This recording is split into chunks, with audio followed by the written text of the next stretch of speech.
Good afternoon, I am Precious Mzea Sakadeshi. Welcome to Camnet TV and Midday News. The headlines. UPND youths protest over CDF in PETAUKE. And ECZ sets dates for KABUSHI and KWACHA by-elections. Details coming to you after this commercial.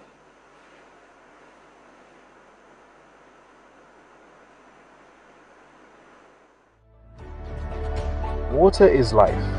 Each drop counts and each must be cherished. Our tried and tested product meets all international standards. With our smart drip technology, we aim to deliver precision irrigation designed to reduce blockage and wastage, ensuring a high yield. Renglow, your smart irrigation partner. And now the media news in detail. A family of 7 in Lusaka's Ngwerere, Ward 22 of Garden Compound has been left with no home after their family house caught fire Monday night. In an interview with Camnet News, house owner Michael Tembo explains that he was at church gathering within the compound when some family members alerted him of the fire, whose cause has not yet been determined.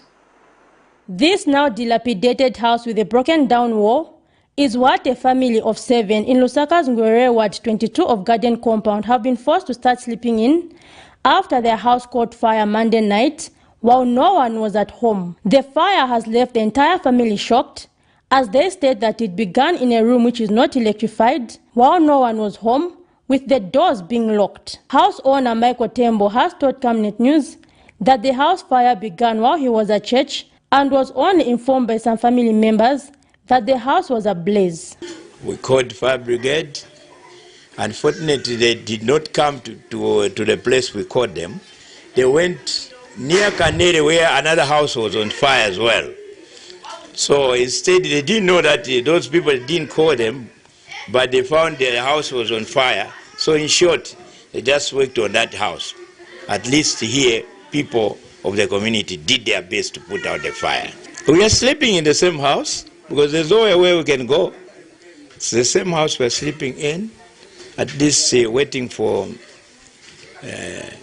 sponsorship or from well-wishers so that at least they can give in a help so that at least we finish off this so that we can be living in the way we used to live. Mr. Tembo adds that he lives in this house with his wife and 5 grandchildren, further stating that they have been forced to continue staying here, stating that he has no other property, while adding that they lost all their household items in the house. Meanwhile, Ward Development Chairman Kalimukwa says the family needs help to start afresh. He lost everything, beddings, plates, and other stuff. We are appealing to the well-wishers, please kindly assist Mr. Tembo with anything which can assist him to restart his life. He has lost completely the entire items in his house.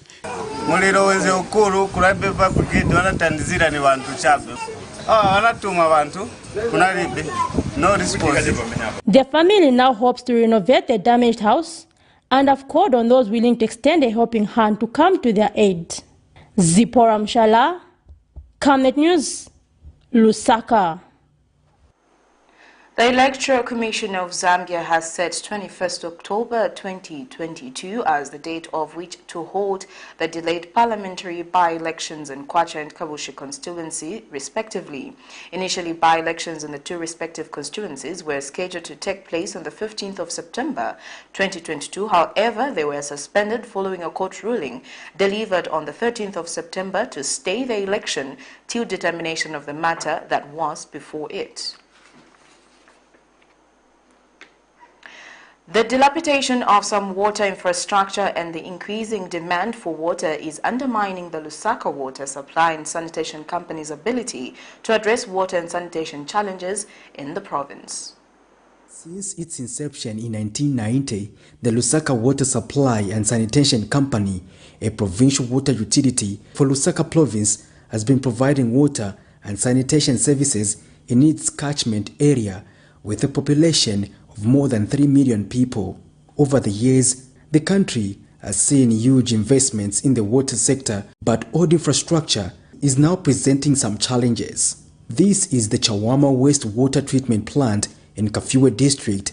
However, it is currently not operating at optimum level as some equipment is damaged, needing replacement. This came to light when the new board and team from the National Water Supply and Sanitation Council NWASCO visited water installation sites. Can be also 95%. Yes, we are able to reach the treatment point about 95%, though we have a bit of breakdowns. Yes. The Kaseva water treatment plant produces 24,000 cubic meters of water per day, but with the growing population in Kafue district, satisfying consumers is not easy. Added to that, the infrastructure is getting damaged. You know, it's the issue of the age. It was constructed a long time ago, so we need a total overhaul of infrastructure so that we can actually be able to supply water, adequate water to our customers. Because if we will try to see, we definitely need to work on the filters. We need to work on the set tank. Those things that need to be worked on so that we actually are able to produce water that is of high quality. We also visited the old and new Iolanda intake pump station in the Kafue River and the water treatment plant. Under the Kafue Bulk Water Supply Project Phase 1, 50,000 cubic meters of water production per day was added to the supply system. But when Phase 2 is completed, another 100,000 cubic meters will be added to improve water supply in Lusaka province. So Phase 1 basically produced the 50,000 cubic meters. The Phase 2 is supposed to do the 100,000 cubic meters. There is also another project which is pending, which is on feasibility study stage, which is the JICA project. Now the JICA project, which is another treatment plant, is also supposed to produce about 200,000 cubic meters per day. Now when this plant or when this project is completed, then we'll be able to produce enough water from Kafue to be able to supply Lusaka. NWASCO board chairperson Sylvester Ibajane says continued investment in the water sector is vital in order to improve access to water and sanitation provision for all. So it's been important for us to come to see where water is abstracted from to supply water for Lusaka and other areas surrounding it. So it's been a very good and important eye-opener for us. Kelvin Chitumbo is NWASCO director. Well, I think what I'm getting is that the board members have appreciated this intervention, and I think it will be easier for them to make some of the decisions that are brought in the boardroom. Because if you don't see something, it becomes difficult at times to appreciate the decisions that needs to be made. But it's our hope that with this intervention, they understand where the water comes from, how it is treated, the cost involved, the type of personnel that needs to run these facilities, and so that would assist us ensure the sector is sustained. Patrick Soko, Camnet News in Lusaka. Honeybee Pharmacy Limited has gone back to Lusaka High Court and sued the government, claiming more than 17.9 million United States dollars as monies owed to it for supplying 5,000 medical kits. In April this year, Honeybee filed the said lawsuit against the state but later withdrew the matter. In this case, Honeybee Pharmacy has cited the Attorney General as the respondent and is further claiming exemplary and aggravated damages.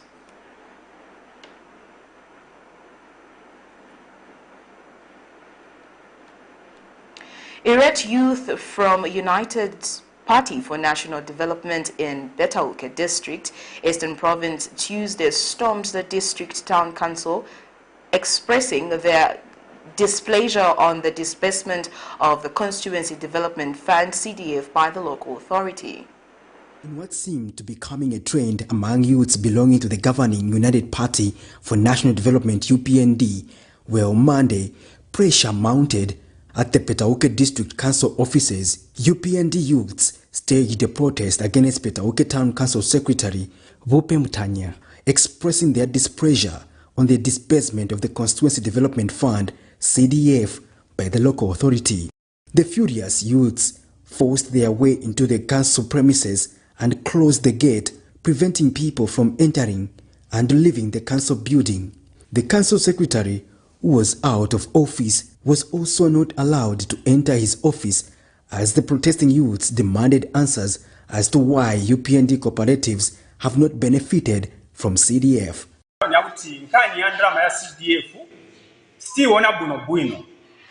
Chokera pamene boma inatuuza kuti musegule account as ma groups ma cooperatives na ma club ma group tinasegula na ma account tinasegula marikwadi information yonse ame tenzo fungo chita kuchita through kuti tisegule ma ti benefit CDF. We are having a very ignorant member of parliament here.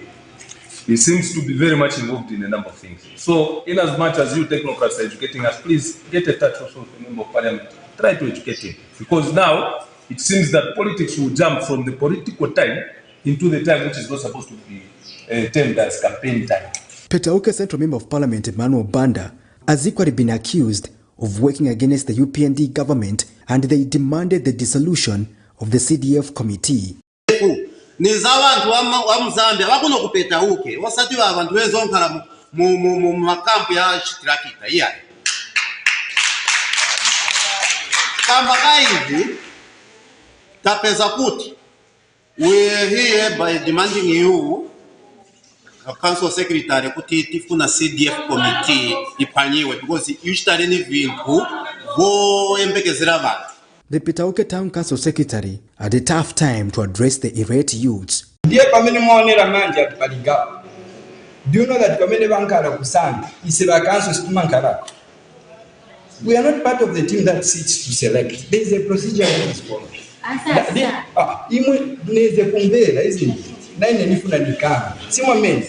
So the issue is, the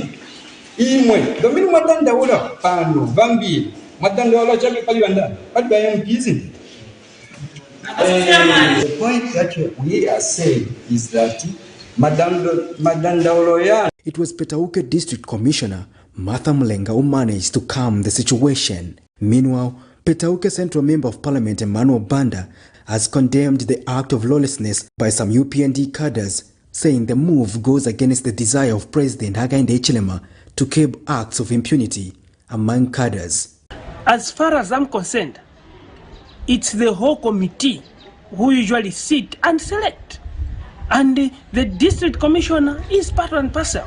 So I don't know what they're trying to talk, what they're trying to communicate with everyone.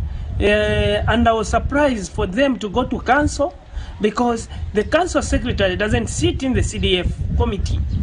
The council chairman doesn't sit in the CDF committee, but the MP sits in the CDF committee. The DC sit in the CDF committee. So if indeed they were whatever they were protesting, it's legal, why didn't they come to my office? What are they scared of? What are they scared to go to the DC's office? So to me, it's just politics. They want to bring politics, which they want to hinder development in PETAUKE Central, but we won't allow that. For the UPND youths, they say it is not yet over until PETAUKE Town Council Secretary Vope Mutanya resolves their grievances. Depending on you, all what we are asking is justice to prevail. From today, no more JJ to be on the forefront. Patrick Soko, Camnet News. The headlines: UPND youth protest over CDF in PETAUKE. ECZ sets dates for KABUSHI and KWACHA by-elections. Thank you for watching. I am Precious Mzea Sakaleji. Good afternoon.